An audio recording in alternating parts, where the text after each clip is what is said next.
பீஜாட்சரங்கள் 3 அப்படிங்கிறத பார்த்தோம். அதுக்கப்புறம் 4வது அப்படிங்கிறது அந்த காம பீஜத்தோடு ககாரத்திலேருந்து 6வது கா க க க ங முடிச்சு அடுத்த அக்ஷரம் அப்படிங்கிறது சா.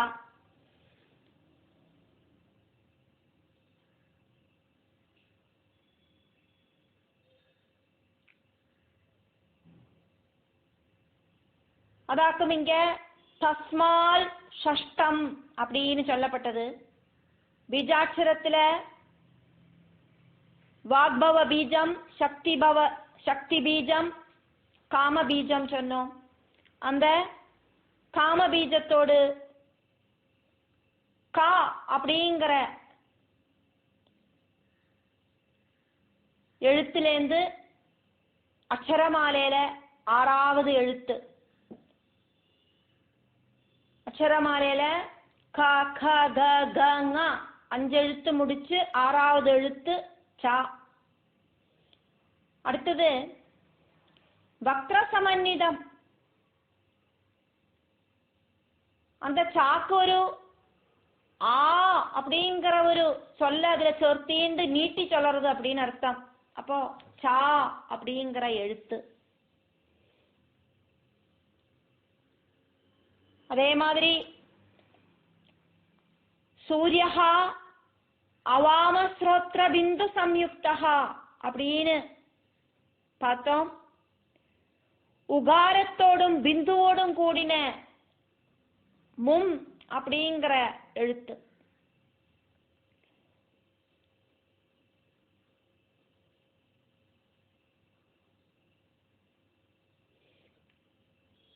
தால் திருதீயகா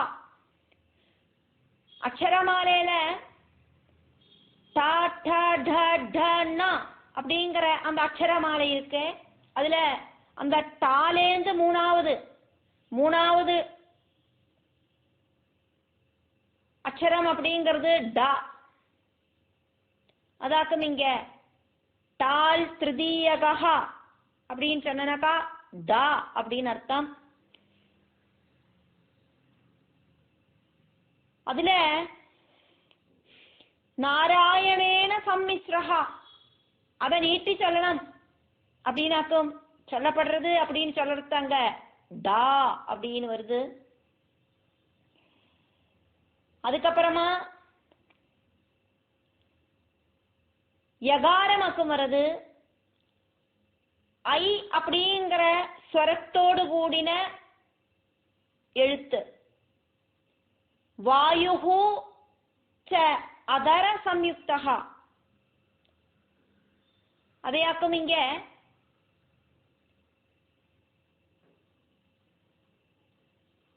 எய் அப்படின்னு சொன்னது. விச்சே அப்படிங்கிறது 2 எழுத்து. We say. சொரூபமாக்கும் அது எடுத்து சொல்றது. சொரூபம் அப்படிங்கிறது பிரம்மஸ்வரூபம். எல்லாரும் அந்த பரபிரம்மத்திலேருந்தாக்கும் வந்திருக்கோம். அந்த பரபிரம்மத்தோட சொரூபத்தை ஆக்கும் இங்க விச்சே அப்படிங்கிறது. எல்லாரும் பகவானை கூப்பிட்டு பகவான்ல லயிச்சு முக்தி அப்படிங்கிற பதம், மோட்ச பதம் பகவத் பக்தன்மாருக்கு கிடைக்கிறது. அப்படி அந்த முக்தி பதம் கிடைச்சுடுத்து அப்படின்னாக்கா மகத் ஆனந்ததாயகா, அது ரொம்ப ரொம்ப ஆனந்தத்தை தரும் அப்படின்னாக்கும் சொல்லப்படுறது. ஆரம்பத்துல பிரணவ மந்திரமான ஓங்காரவும் கடைசியில நமஸ்கார மந்திரமான நமஹா அப்படின்னு சேர்த்தி நவாட்சரி மந்திரம் சொல்லப்படுறது. குரு முகாந்திரம் സ്വീകരിக்க வேண்டிய ஒரு மந்திரமாக்கும் இது அப்படிங்கிறதுனால இங்க நான் ஆர்டர்லி ஆயிட்டு இதை எடுத்து சொல்லலை. நவாட்சரி மந்திரத்துல வாக் பீஜம் சித் ரூபிணியாயிருக்கிற மகா சரஸ்வதியோடும் சக்தி பீஜம், சத் ரூபிணியாயிருக்கிற மகாலட்சுமியோடும் காம பீஜம், ஆனந்த ரூபிணியாயிருக்கிற மகாகாளியோடதுமாக்கும் அப்படின்னு சொல்லப்படுறது.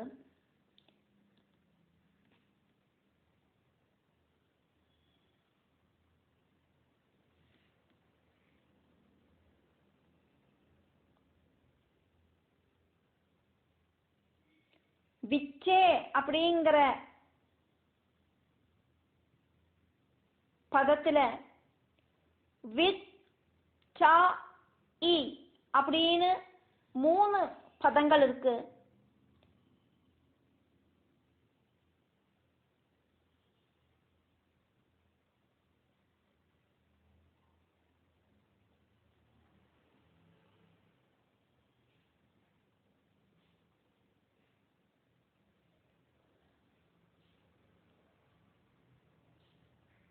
ஆனந்த பிரம்ம மகிஷி அப்படின்னு அர்த்தம். வித் பதம் அப்படிங்கிறது ஞானத்தையும், சா அப்படிங்கிற எழுத்து சத்தியத்தையும் குறிக்கிறது. மகாசரஸ்வதி சிதே மகாலட்சுமி சதாத்மிகே மகாகாளி ஆனந்த ரூபே தது தத்துவஞான சித்தையே அனுசந்தத்மஹே சண்டி வயம் த்வாம் ஹிருதயாம்புஜே. ஞான ரூபமாயிருக்கிற மகா சரஸ்வதி, நித்தியமாயிருக்கிற மகாலட்சுமி, ஆனந்தமாயிருக்கிற மகாகாளி, அப்படி இருக்கிற திரிமூர்த்தி ஸ்வரூபமாயிருக்கிற அம்பாளுக்கு நமஸ்காரம். அப்படி இருக்கிற பிரம்மஞானமாயிருக்கிற அம்பிகைய நாங்கள் மனசுல வச்சு ஹிருதய கமலத்துல தியானிக்கிறோம் அப்படின்னு சொல்லப்படுறது. நிர்தூத நிகிலத்வாந்தே நித்தியமுக்தே பரால்பரே அகண்ட பிரம்ம வித்யாயை சித் சதானந்த ரூபிணி அனுசந்தத்மஹே நித்யம் வயம் த்வாம் ஹிருதயாம்புஜே. ஞானத்தால இல்லாம பண்ணின அஜ்ஞானங்களுக்கு காரணமாயிருக்கிற மகாசரஸ்வதி, அதானது அஜ்ஞானங்களை எல்லாம் ஞானத்தால இல்லாம பண்ணின மகாசரஸ்வதி, 3 காலங்களிலேயும் நசிக்காத்த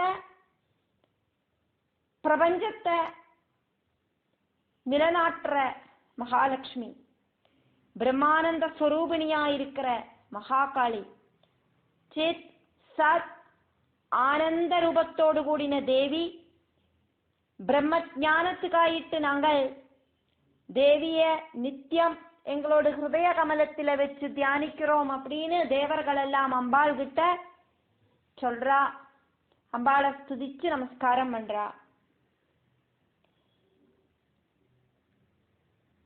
காளியை லக்ஷ்மியை சரஸ்வதியை சண்டிகாயை நமோஸ்துதே அவித்யாபாச ஹிருதய கிரந்திம் விஸ்ரம்ஸ்யாமுஞ்சமாம். 3 பீஜங்கள் சேர்ந்ததாக்கும் அம்பாள். வாக்பவ பீஜம், சக்தி பீஜம், காம பீஜம். அப்படி இருக்கிற சண்டிகைய நாங்கள் நமஸ்காரம் பண்றோம்.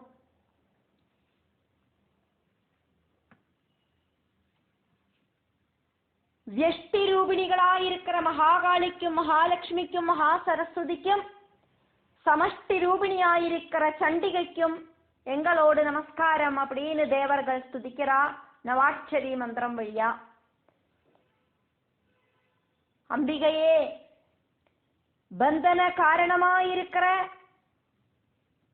அஜ்ஞானம் அப்படிங்கிற அந்த கயரை எங்க ஹிருதயத்தை கெட்டி வச்சிருக்கிற அஜ்ஞானம் அப்படிங்கிற அந்த ஹிருதயத்துல இருக்கிற கயரை பொட்டிச்சு எங்களை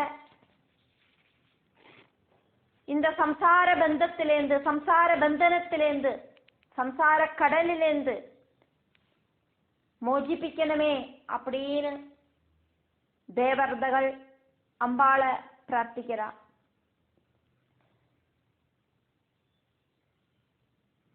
இத்தம் விசதயத்யேஷா யா கல்யாணி நவாட்சரி அஸ்யா மஹிமலேஷோபி கதிதும் கேன சக்கியதே பகூனாம் ஜன்மனாமந்தே பிராப்யதே பாக்ய கௌரவால் ஏதமர்த்தம் குரோர் லப்த்வா தஸ்மை தத்வா ஜதட்சிணாம் ஆசிஷஞ்ச பராம் லப்த்வா மந்திர சித்திம் அவாப்னியால். இதாக்கும் மங்களகரமாயிருக்கிற நவாட்சரி மந்திரத்தோடு அர்த்தம்.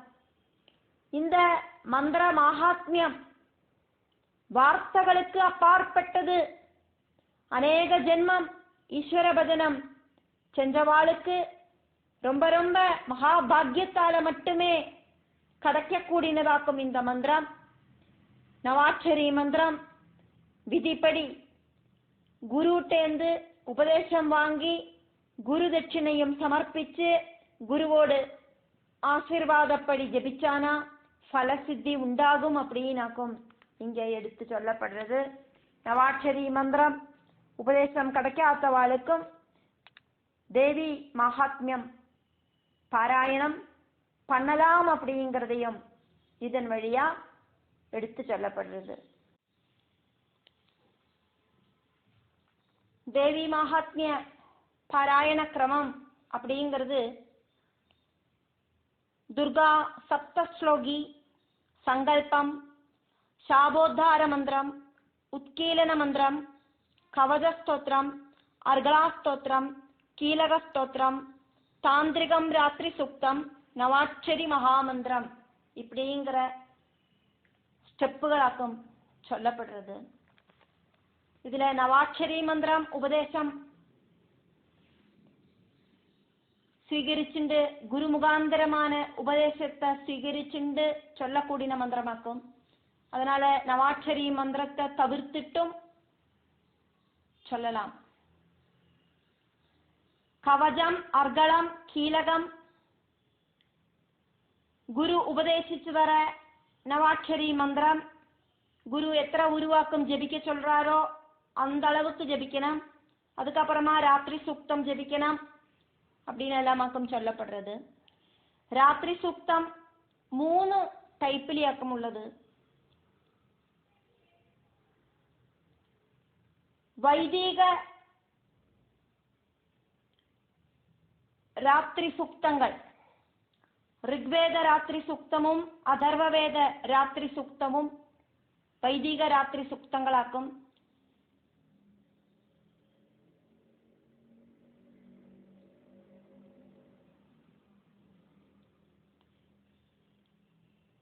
தேவி மகாத்மியத்துல ஃபர்ஸ்ட் அத்தியாயத்தில் இருக்கிற பிரம்மாவோட ஸ்துதி ராத்திரி சுக்தமாக்கும்.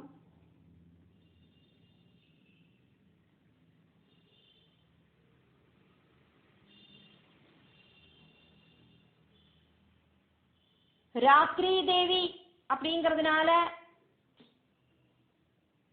இந்த பிரம்மாவோட ஸ்துதி அப்படிங்கிறது ராத்திரி சுக்தம். மகாகாளிய காலராத்திரி ஆயிட்டு பிரம்மா ஸ்துதிக்கிறார். பிரளய காலத்தில் இருக்கிற காளியாயிட்டு சங்கல்பம் பண்ணிட்டு ஸ்துதிக்கிறார்.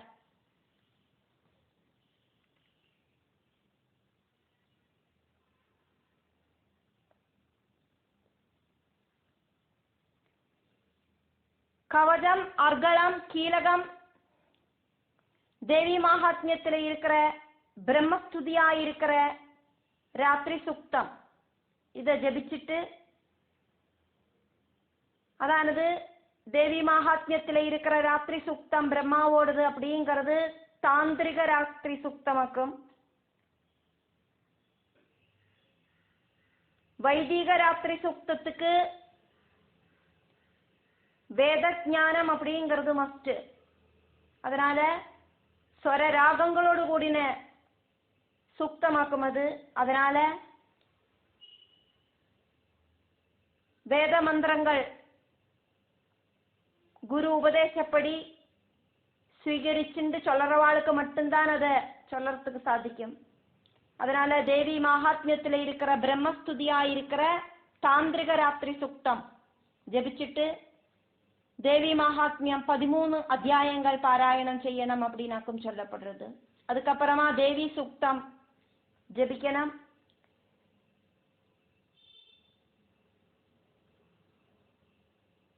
தேவி சும்ப நிசும்பர்களை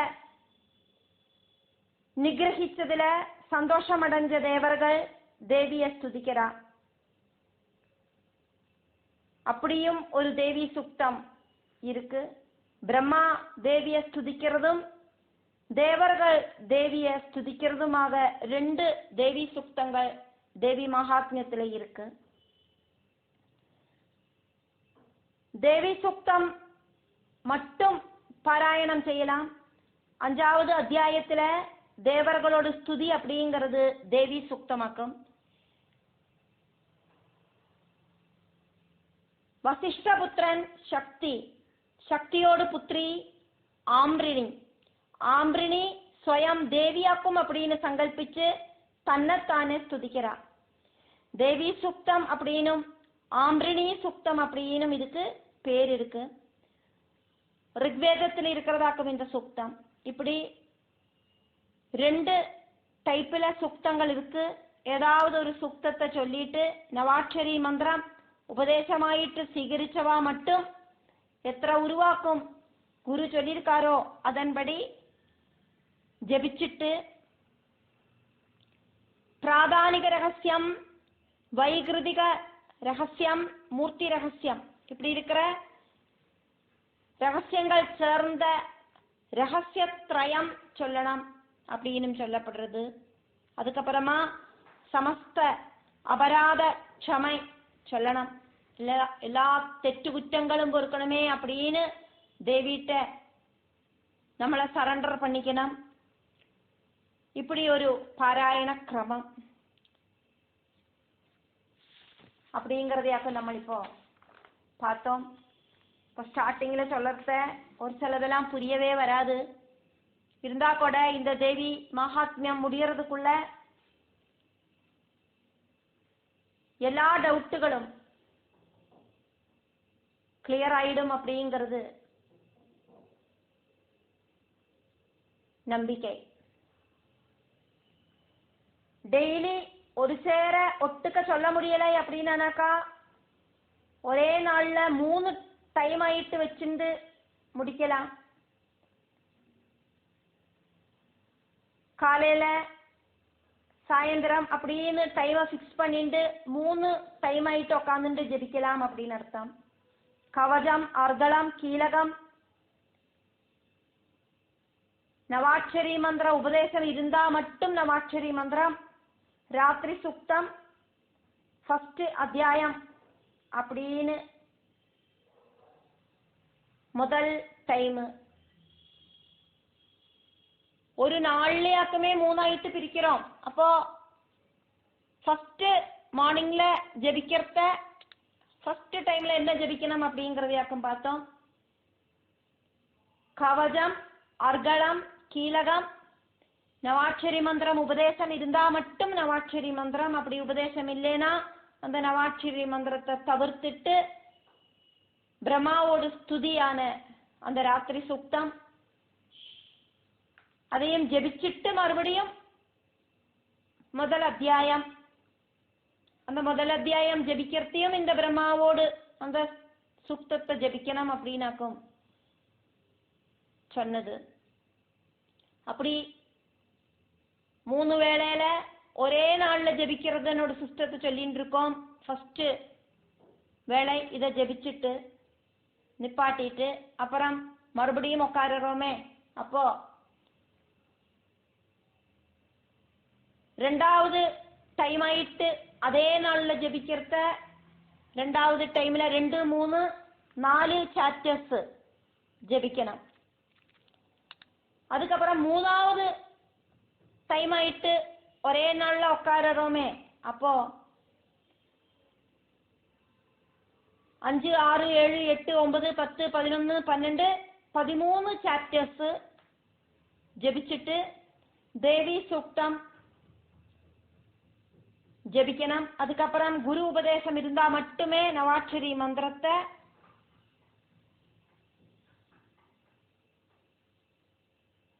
ஜபிக்கணும்.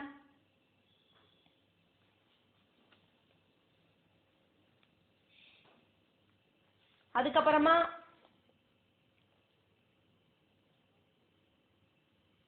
பிராதானிக ரகசியம், வைகிருதிக ரகசியம், மூர்த்தி ரகசியம் அப்படிங்கிற 3 ரகசியங்கள் சேர்ந்த ரகசிய திரயத்தை ஜபிக்கணும். அப்படி முடிக்கலாம். பலவித ஸ்டெப்ஸ் உண்டு இந்த தேவி மகாத்மிய பாராயண கிரமத்துக்கு. அதுல ஒரு ஸ்டெப்பையாக்கம் இப்ப பார்த்தோம். ஒரே நாள்ல ஒட்டுக்கா உட்காந்து கம்ப்ளீட்டா முடிக்க முடியலைன்னா என்ன பண்றது? அப்போ 3 டைமை ஃபிக்ஸ் பண்ணிட்டு ஒரே நாள்ல எப்படி ஜபிக்கலாம் அப்படிங்கறத பார்த்தோம்.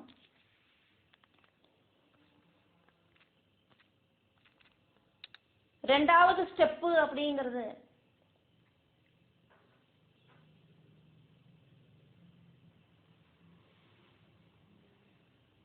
மூணு நாள் எடுத்துண்டு ஜபிக்கலாம். அப்படி இல்லைன்னா 7 நாள் எடுத்துட்டு ஜபிக்கலாம். 3 நாள் எடுத்துட்டு ஜபிக்கிறத இப்போ ஒரே நாள்ல 3 வேளை சொன்னோமே, அதே சிஸ்டம் தான். முதல் நாளைக்கு கவசம், அர்த்தளம், கீலகம், குரு உபதேசம் இருந்தா மட்டும் நவாட்சரி மந்திரம், அதுக்கப்புறம் ராத்திரி சுக்தம், ஃபர்ஸ்ட் அத்தியாயம் அப்படின்னு முதல் நாள். ரெண்டாவது நாளைக்கு 2, 3, 4 அத்தியாயங்கள். மூணாவது நாளைக்கு 5, 6, 7, 8, 9, 10, 11, 12, 13 அத்தியாயங்கள் ஜபிச்சுட்டு தேவி சுக்தம் ஜபிச்சுட்டு குரு உபதேசம் இருந்தா மட்டும் நவாட்சரி மந்திரம் ஜபிச்சுட்டு ரகசிய திரயம் ஜபிச்சு நிறுத்தணும். இப்ப நம்ம ஒரு நாளைக்கு 3 வேளைனா எப்படி ஜபிக்கணும் அப்படிங்கறதையும், ஒரே நாள்ல முடியலை 3 நாள்ல தான் முடியறது அப்படின்னா எப்படி ஜபிக்கணும் அப்படிங்கறதையும் பார்த்தோம். இனி 7 நாள் எடுத்துட்டு ஜபிக்கிறது எப்படி அப்படின்னு பார்க்கலாம். சாதாரணமாயிட்டு ஒரு கணக்கு வரத்துக்கு வேண்டிட்டு சண்டே ஆயிட்டு ஆரம்பிக்கலாம். ஞாயிற்றுக்கிழமை ஆரம்பிச்சா எப்படி இது அப்படின்னு பார்க்கலாம். ஞாயிற்றுக்கிழமை ஆயிட்டு ஆரம்பிச்சானாக்கா 11வது சாப்டர் அப்படிங்கிறது வெள்ளிக்கிழமை ஆயிட்டு நாராயணி ஸ்துதி ஜபிக்கிறதுக்கு சாதிக்கும். அதனாலேயாக்கும் அப்படி எடுத்துட்டது. அதே மாதிரி 4வது அத்தியாயம் செவ்வாய்க்கிழமை ஜபிக்கிறதுக்கும் சாதிக்கும். சக்கராதிகிருதி தேவி ஸ்துதிய ஜபிக்கலாம். அது எப்படியாக்கும்னு பார்க்கணும்னா, ஞாயிற்றுக்கிழமை ஆரம்பிக்கிற அந்த பாகவதம் தேவி மகாத்மியம். இப்போ முதல் நாள் ஞாயிற்றுக்கிழமை அப்படின்னு எடுத்துட்டா கவசம், அர்த்தளம், கீலகம், நவாட்சரி உபதேசம் இருந்தா மட்டும் நவாட்சரி மந்திரம், உபதேசம் இல்லைன்னா நவாட்சரி மந்திரம் சொல்லப்படாது. அதுக்கப்புறம் ராத்திரி சுக்தம் முதல் அத்தியாயம். ரெண்டாவது நாள் அப்படிங்கிறது திங்கக்கிழமையாக்குமே 2, 3 சாப்டர் ஜபிச்சுட்டு நிறுத்தணும். மூணாவது நாள் அப்படிங்கிறது 4வது அத்தியாயம் மட்டும் அன்னைக்கு ஜபிக்கணும். சக்கராதிகிருதி தேவி ஸ்துதியாக்கும் அன்னைக்கு சொல்லப்படுறது. 4வது நாள் அப்படிங்கிறது 5, 6, 7, 8 சாப்டர்ஸ் அன்னைக்கு புதன்கிழமை ஆயிட்டு நம்ம ஞாயிற்றுக்கிழமை ஸ்டார்ட் பண்ணினா வரும். நீ 5வது நாள் அப்படிங்கிறது வியாழக்கிழமை ஆயிட்டு வரும். 9, 10 சாப்டர் ஆக்கும் அன்னைக்கு பாராயணம் செய்ய முடியும். 6வது நாள் அப்படிங்கிறது வெள்ளிக்கிழமை ஆயிட்டு வரும். 11வது சாப்டர் நாராயணி ஸ்துதிய சொல்ல முடியும். 7வது நாள் அப்படிங்கிறது சனிக்கிழமை ஆயிட்டு வரும். 12, 13 சாப்டர் அப்புறம் தேவி சுக்தம். நவாட்சரி மந்திர உபதேசம் இருந்தா மட்டும் நவாட்சரி மந்திரம், உபதேசம் இல்லைன்னா நவாட்சரி மந்திரத்தை சொல்லப்படாது. அதுக்கப்புறம் ரகசிய திரயங்களையும் சொல்லிட்டு முடிக்கணும். ഇനി 3 മെത്തേഡിയാക്കും നമ്മളിപ്പോ பார்த்தோ. ഇനി നവാഹമായിട്ട് எப்படி சொல்றது? நவராத்திரி காலங்களில் எல்லாம் 9 நாளைக்கும் நவாகமாயிட்டு சொல்லறோம்.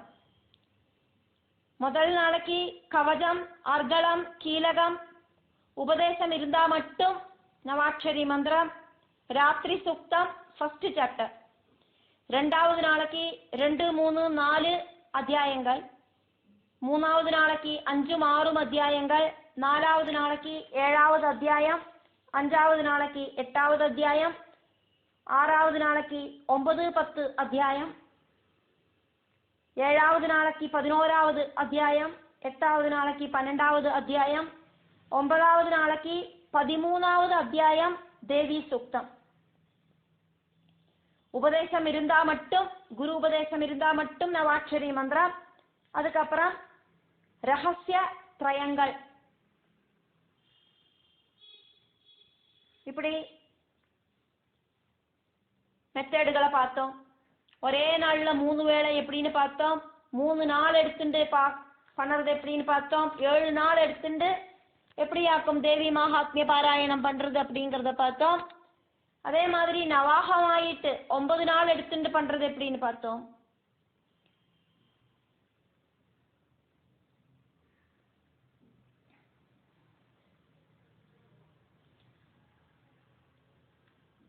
இனி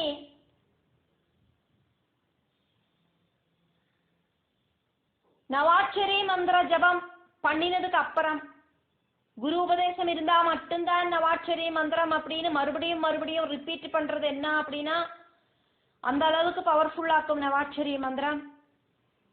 அதனால ரிப்பீட் பண்ண வேண்டியதா இருக்கு. அப்போ குரு உபதேசம் இருந்தானா அந்த நவாட்சரி மந்திர ஜபத்துக்கு அப்புறமா எத்தனை உருவாக்கும் குரு சொல்லி தராரோ, ஜபிக்கணும் அப்படின்னு சொல்லியிருக்காரோ அத்தனை உரு நவாட்சரி மந்திரம் ஜபிச்சுட்டு தேவி மகாத்மியம் முழுசா கம்ப்ளீட்டா ஜபிக்கிறது. அதுக்கப்புறம் மறுபடியும் நவாட்சரி மந்திரத்தை சொல்லிட்டு குரு உபதேசம் இருந்தா மட்டுமே அந்த நவாட்சரி மந்திரத்தை ஸ்டார்டிங்லயும் கடைசியிலையும் சொல்லிட்டு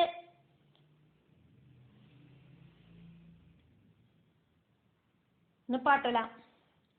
1 நாள் 2 நாள், 1 நாள் 3 நாள், 7 நாள், 9 நாள் இப்படின்னு எத்தனை நாளைக்கு வேணுமானாலும் ஜபிக்கலாம்.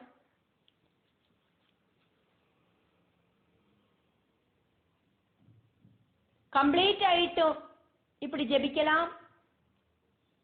1 நாள் மட்டும் ஜபிக்கலாம், 3 நாள் கண்டினியூஸாவும் டெய்லி கம்ப்ளீட்டா ஜபிக்கலாம். 7 நாள் கண்டினியூஸ் ஆயிட்டும் ഓരോ നാളേക്കും കംപ്ലീറ്റാ 7 നാളേക്കും ജപിக்கலாம். അതേ மாதிரி 9 നാളേക്കും കംപ്ലീറ്റാ ജപിக்கலாம்.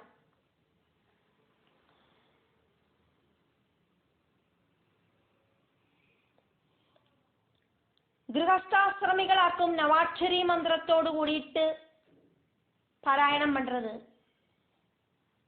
യോഗികൾ നവാക്ഷരി മന്ത്രം ഇല്ലാതെക്കാക്കും പാരായണം பண்ணுவா. ഓരോ നാളേക്കും ഓരോ അധ്യായം വാസിக்கலாம். எப்படி வேணுமானாலும் சாந்தமான மனசோடு கூடிட்டு வாசிக்கலாம். മനഃശുദ്ധി, ഗൃഹശുദ്ധി, ശരീരശുദ്ധിയോട് കൂടിയിട്ട് മാസത്തിൽ ഒരുക്കാവോ വർഷത്തിൽ ഒരുക്കാവോ எப்படி வேணுமானாலும் ஜெபிக்கலாம். கொஞ்சம் கூட டைம் இல்லை அப்படின்னா இந்த தேவி மகாத்மியம் கம்ப்ளீட்டா ஒன்றும் ஜெபிக்க முடியாது அப்படின்னா, டைமே இல்லை அப்படின்னா முக்கியமான 7 ஸ்லோகங்கள் இருக்கு இந்த தேவி மகாத்மியத்துல. சப்த ஸ்லோகி ஸ்தோத்திரம் அப்படின்னு அதை வாசிக்கலாம். எப்படியாவது இந்த தேவி மகாத்மியத்தை பக்தர்கள் ஜெபிக்கணும் அப்படின்னாக்கும் இந்த கிரந்தத்துல இதன் வழியா எடுத்து சொல்லப்படுறது.